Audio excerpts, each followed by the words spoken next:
අයිබෝවන් අද අපි මේ කතා කරන්න යන්නේ අභ්‍යවකාශයේ ගොඩාක් ලොකු දේවල්. ඒ කියන්නේ යටිතල පහසුකම් වගේ දේවල් රොබෝලව පාවිච්චි කරලා හදන එක ගැන. ඒකෙත් පෙරලිකාර පියවරක් ගැන. අපි මේකට පාදක කරගන්නේ අර UKEA ඒ කියන්නේ එක්සත් රාජධානිය පරමාණුක බල ශක්තිය අධිකාරියයි ස්පේස් සෝලා කියන අභ්‍යවකාශ තාක්ෂණ සමාගමයි එකතු වෙලා කරපු ඇල්බාට්‍රස් කියන ව්‍යාපෘතිය ගැන ලැබිලා තියෙන වාර්තා.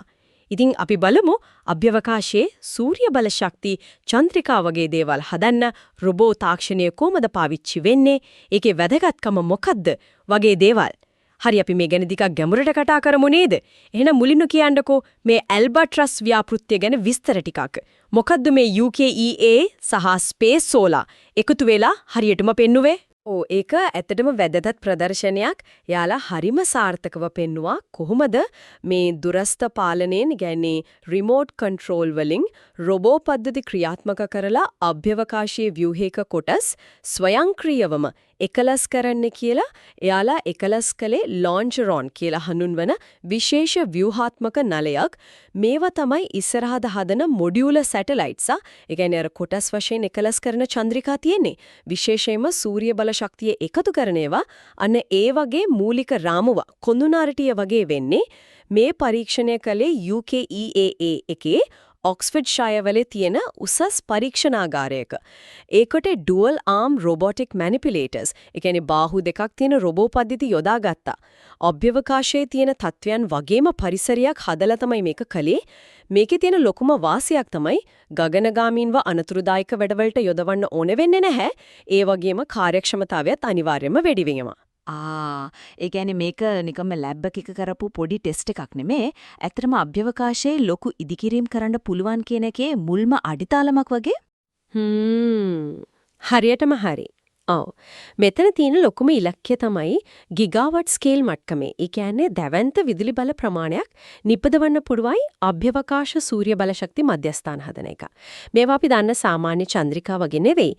හිතන්නකෝ කිලෝමීටර් ගණන් දිග සමහර විට මීටර් 20ක් විතර පළල අතිවිශාල ව්‍යුහයන්. ඉතින් මේ වයින් පුරවන් දවසේ පැය 24 පුරාම බාධාවක් නැතුව සූර්ය ශක්තිය එකතු කරගන්න. අර එකතු කරගන්න ශක්තිය මයික්‍රෝවේව් ට්‍රාන්ස්මිෂන්. ඒ කියන්නේ ක්ෂුද්‍ර තරංග තාක්ෂණයෙන් පෘථිවියට එවන්න තමයි සැලසුම. ක්ෂුද්‍ර තරංග වලින්.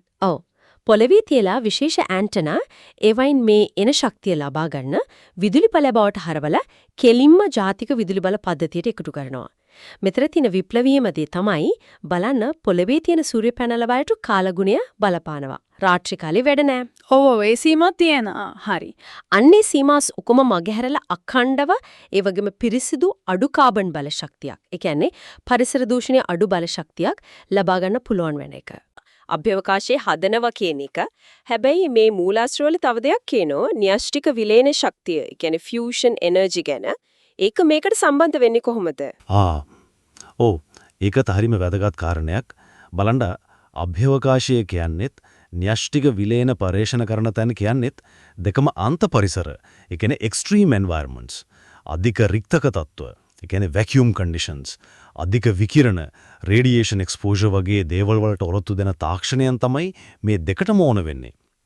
UKEA එකේ තියෙනව රේස් කියලා මධ්‍යස්ථානයක් remote applications in challenging environments. එයාලා තමයි fusion energy පරීක්ෂණ වලට අවශ්‍ය remote operations. ඒ කියන්නේ දුරස්ත මෙහියුම් පිළිබඳ විශේෂඥයෝ.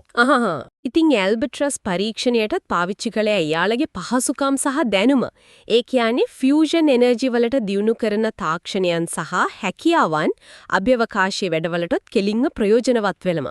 මේකට කියනවා cross sector innovation කියලා. ඒ කියන්නේ එක ක්ෂේත්‍රයක දියුණුව තව ක්ෂේත්‍රයකට උදව් වෙන එක. අභ්‍යවකාශයේ එකලස් කිරීම සහ නිෂ්පාදනය, ඒ කියන්නේ in space assembly and manufacturing වගේ දේවල් දියුණු කරන්න මේ වගේ සහයෝගීතාවයන් හරිම වැදගත්.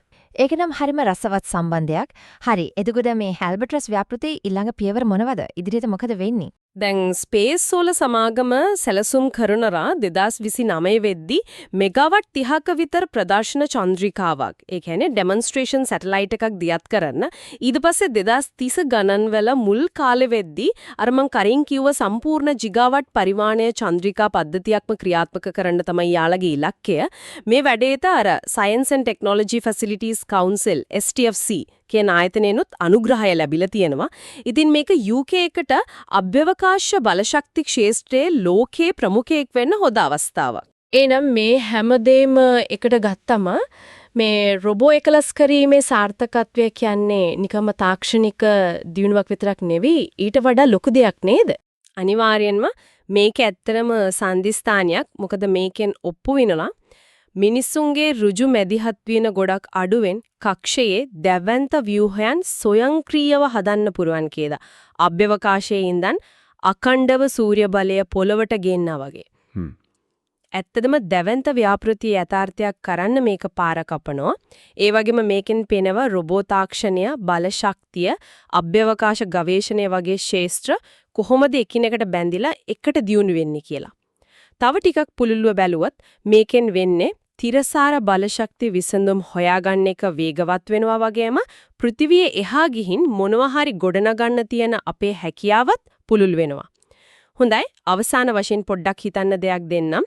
බලන්න අභ්‍යවකාශයේ තියෙන අමාරු තත්යන් අනුකරණය කරලා පොළොවේ ඉඳන් දුරස්ත පාලකයකින් රොබෝ කෙනෙක්ට පුළුවන් නම් සංකීර්ණ ව්‍යුහයක් හදන්න. එහෙමනම් ඉස්සර මිනිස්සුන්ට කරන්න අමාරුයි වියදම වැඩි කියලා හිතපු තවත් මොන වගේ ලොකු කක්ෂීය ව්‍යාපෘති උදාහරණයක් විදිහට හිතන්නකෝ අතිවිශාල අභ්‍යවකාශ දුරේක්ෂ එහෙම නැත්නම් කක්ෂයේ තියෙන නිෂ්පාදන මධ්‍යස්ථාන සමහර විට ග්‍රහලෝක අතර ගමන් වලට නවතුම් බලවල් වගේ දේවල් ඉදිරි දශක කීපය ඇතුළත ඇත්තක් වෙන්න බැරිද?